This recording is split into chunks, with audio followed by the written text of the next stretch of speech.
What is the history of Mozambique leading up to the Civil War? What is the history of Mozambique leading up to the Civil War? To understand this, we must look at the country's colonial past and the global tensions of the Cold War. Mozambique was a Portuguese colony for centuries, facing exploitation and oppression.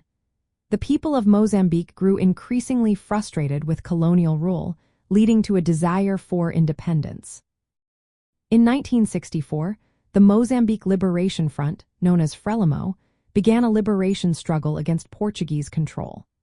This movement was inspired by Marxist-Leninist ideas, aiming to end colonialism and create a socialist state.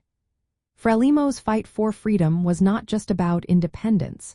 It was also about establishing a new society based on equality and social justice. The turning point came in 1970 with Portugal's Carnation Revolution, which ended its colonial wars. Mozambique gained independence on June 25, 1975. FRELIMO took charge of the new government and embraced a communist path. They aligned themselves with the Soviet Union, Cuba, and other socialist countries. The new regime introduced socialist policies, which included nationalizing land and key industries, as well as collectivizing agriculture. However, FRELIMO's approach led to discontent among various groups. In 1976, the Mozambique National Resistance, known as RENAMO, was formed. This group received support from apartheid South Africa and Rhodesia, both of which were opposed to the spread of communism. RENAMO aimed to challenge FRELIMO's Marxist government and restore a non-socialist political system.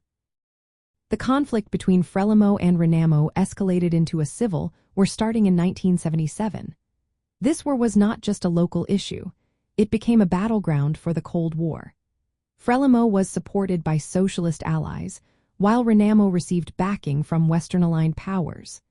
The civil war resulted in immense suffering, with over 1 million deaths and widespread destruction of infrastructure. From a communist viewpoint, Mozambique's history before the Civil War represents a struggle for liberation against colonial forces. The Civil War was seen as a fight against reactionary forces supported by capitalist regimes. FRELIMO sought to transform society through collectivization and social reforms, but faced violent opposition fueled by Cold War politics. In essence, Mozambique's journey to civil war involved transitioning from colonial rule to a Marxist-Leninist state under FRELIMO. This was followed by armed resistance from anti-communist forces, creating a complex situation influenced by both local and international dynamics. The Civil War serves as a reflection of the broader global contest between communism and capitalism during this period.